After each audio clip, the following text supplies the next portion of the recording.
ಇದು ನಮ್ಮ ಮನಸ್ಸಿನ ಆಸೆಗಳಿಗೆ ಒಂದು ಚಿಹ್ನೆಯಾಗಿ ಕೆಲಸ ಮಾಡುತ್ತೆ.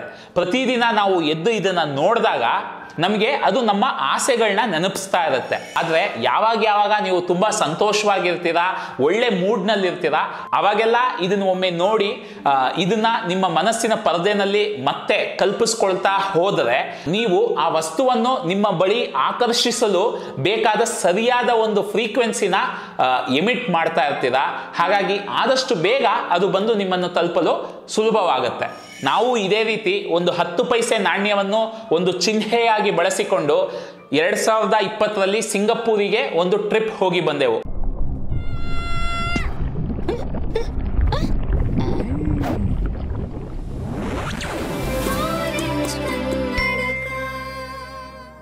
ವಿಶಾಲ ಹೃದಯದ ಕನ್ನಡಿಗರಿಗೆ ನಿಮ್ಮ ಗೆಳೆಯ ಆರೆಂಜ್ ಕನ್ನಡಕ ವಿಹಾನ್ ಮಾಡುವ ನಮಸ್ಕಾರಗಳು.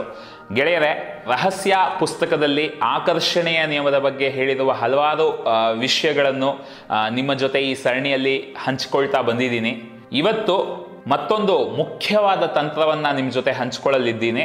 ಆದರೆ ಅದಕ್ಕೆ ಮುಂಚೆ ಯಾರ್ಯಾರು ಇದೇ ಮೊದಲ ಬಾರಿಗೆ ನಮ್ಮ ವಿಡಿಯೋವನ್ನು ನೋಡ್ತಿದ್ದೀರಾ, ಇದಕ್ಕೆ ಮುಂಚೆ ಈ ಸರಣಿಯಲ್ಲಿ ಹಂಚಿಕೊಂಡಿರುವ ಎಲ್ಲ ವಿಡಿಯೋಗಳನ್ನು ನೋಡಿಕೊಂಡು ಬಂದು ನಂತರ ಈ ವಿಡಿಯೋವನ್ನು ನೋಡಿ. ಆಗ ಈ ವಿಡಿಯೋನಲ್ಲಿ ಹಂಚಿಕೊಳ್ಳುವ ವಿಷಯಗಳು ಇನ್ನೂ ಸ್ಪಷ್ಟವಾಗಿ ನಿಮಗೆ ಅರ್ಥ ಆಗುತ್ತೆ.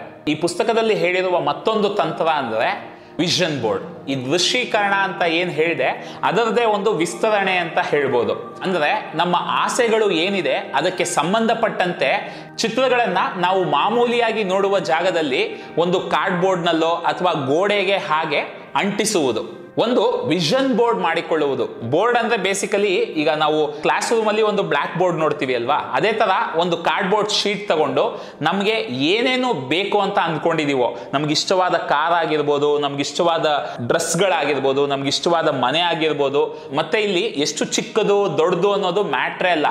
ನಮ್ಗೆ ಏನೇನು ಬೇಕು ಅನ್ಸುತ್ತೋ ಅದಕ್ಕೆ ಸಂಬಂಧಪಟ್ಟಂತೆ, ಈಗ ನನಗೆ ಒಂದು ಫಾರಿನ್ ಟ್ರಿಪ್ಗೆ ಹೋಗ್ಬೇಕು ಅಂತ ಆಸೆ ಇರುತ್ತೆ, ಜಗತ್ತನ್ನೇ ಸುತ್ತ ನೋಡ್ಬೇಕು ಅಂತ ಆಸೆ ಇರುತ್ತೆ.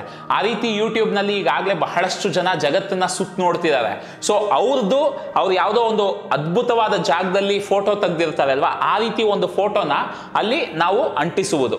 ಬೇಸಿಕಲಿ ಈ ಒಂದು ವಿಷನ್ ಬೋರ್ಡ್ ಏನಿದೆ ಇದು ನಮ್ಮ ಮನಸ್ಸಿನ ಆಸೆಗಳಿಗೆ ಒಂದು ಚಿಹ್ನೆಯಾಗಿ ಕೆಲಸ ಮಾಡುತ್ತೆ. ಪ್ರತಿದಿನ ನಾವು ಎದ್ದು ಇದನ್ನ ನೋಡಿದಾಗ ನಮಗೆ ಅದು ನಮ್ಮ ಆಸೆಗಳನ್ನ ನೆನಪಿಸ್ತಾ ಇರುತ್ತೆ. ಮತ್ತೆ ನಾನು ಹೇಳ್ದಂಗೆ ಪ್ರತಿದಿನ ಇದನ್ನ ನೋಡಿದಾಗ ಅದು ನಮಗೆ ಸಂತೋಷ ಕೊಡಬೇಕು, ನಮಗೆ ಉತ್ಸಾಹ ಸ್ಫೂರ್ತಿ ತುಂಬಬೇಕು. ಮತ್ತೆ ಅದನ್ನ ನೋಡಿದಾಗ ನಾವು ಕೂಡ ಕೂತು ಒಂದು 2 ನಿಮಿಷ ಇದು ನನಗೆ ಸಿಕ್ಕಿದಾಗ ಎಷ್ಟು ಚೆನ್ನಾಗಿರುತ್ತೆ, ಈ ರೀತಿ ಕೂತ್ಕೊಂಡು ಕಲ್ಪಿಸ್ಕೊಳ್ಳೋದಕ್ಕೆ ಈ ಒಂದು ವಿಷನ್ ಬೋರ್ಡ್ ಅನ್ನ ಬಳಸ್ಕೋಬಹುದು.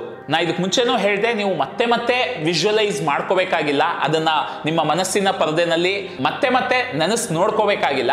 ಆದ್ರೆ ಯಾವಾಗ ನೀವು ತುಂಬಾ ಸಂತೋಷವಾಗಿರ್ತೀರಾ, ಒಳ್ಳೆ ಮೂಡ್ನಲ್ಲಿ ಇರ್ತೀರಾ, ಅವಾಗೆಲ್ಲ ಇದನ್ನ ಒಮ್ಮೆ ನೋಡಿ ಇದನ್ನ ನಿಮ್ಮ ಮನಸ್ಸಿನ ಪರದೆನಲ್ಲಿ ಮತ್ತೆ ಕಲ್ಪಿಸ್ಕೊಳ್ತಾ ಹೋದರೆ ನೀವು ಆ ವಸ್ತುವನ್ನು ನಿಮ್ಮ ಬಳಿ ಆಕರ್ಷಿಸಲು ಬೇಕಾದ ಸರಿಯಾದ ಒಂದು ಫ್ರೀಕ್ವೆನ್ಸಿನ ಎಮಿಟ್ ಮಾಡ್ತಾ ಇರ್ತೀರಾ. ಹಾಗಾಗಿ ಆದಷ್ಟು ಬೇಗ ಅದು ಬಂದು ನಿಮ್ಮನ್ನು ತಲುಪಲು ಸುಲಭವಾಗುತ್ತೆ.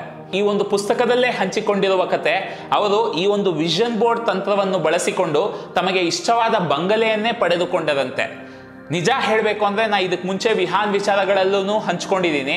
ನಾವು ಇದೇ ರೀತಿ ಒಂದು 10 ಪೈಸೆ ನಾಣ್ಯವನ್ನು ಒಂದು ಚಿಹ್ನೆಯಾಗಿ ಬಳಸಿಕೊಂಡು 2020ರಲ್ಲಿ ಸಿಂಗಪೂರಿಗೆ ಒಂದು ಟ್ರಿಪ್ ಹೋಗಿ ಬಂದೆವು. ಅದರ ವಿಡಿಯೋವನ್ನು ಕೂಡ ನೀವು ನಮ್ಮ ವಿಹಾನ್ ವಿಚಾರಗಳು ಸಂಚಿಕೆಯಲ್ಲಿ ನೋಡ್ಬೋದು. ಹಾಗಾಗಿ ಈ ತಂತ್ರ ಕೂಡ ಅದ್ಭುತವಾಗಿ ಕೆಲಸ ಮಾಡುತ್ತೆ. ಈ ವಿಜುವಲೈಸೇಷನ್ ಅನ್ನುವ ತಂತ್ರವೇನಿದೆ ಇದನ್ನ ನಾನು 15ನೇ ವಯಸ್ಸಿಂದಾನೇ ಮಾಡ್ತಾ ಬಂದಿದ್ದೀನಿ. ಬಹಳಷ್ಟು ವಿಷಯಗಳಲ್ಲಿ ಇದು ನನಗೆ ಕೆಲಸ ಮಾಡಿದೆ. ಈ ಒಂದು ತಂತ್ರಕ್ಕೆ ನನ್ನ ಅನುಭವದಿಂದ ಮತ್ತೊಂದು ಉದಾಹರಣೆ ಕೊಡುವುದಾದರೆ, ನಮ್ಮ ಮನೆಯಲ್ಲೇ ನನ್ನ ತಂಗಿ CA ಓದ್ತಿದ್ದಾಳೆ.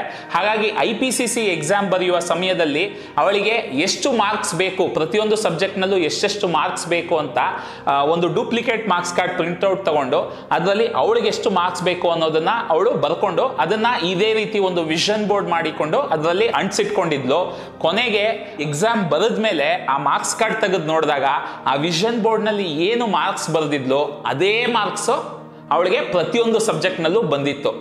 ಈ ರೀತಿ ನಮ್ಮ ಜೀವನದಲ್ಲೇ ಬಹಳಷ್ಟು ಉದಾಹರಣೆಗಳಿವೆ. ಹಾಗಾಗಿ ದಯವಿಟ್ಟು ನೀವು ಕೂಡ ಇದನ್ನು ಒಮ್ಮೆ ಪ್ರಯತ್ನ ಪಟ್ಟು ನೋಡಿ. ಇಲ್ಲಿ ಏನು ಮುಖ್ಯವಾದ ತತ್ವ ಅಂದರೆ ನಿಮಗೆ ಏನು ಬೇಕೋ ಅದನ್ನು ಸ್ಪಷ್ಟವಾಗಿ ಕೇಳೋದು.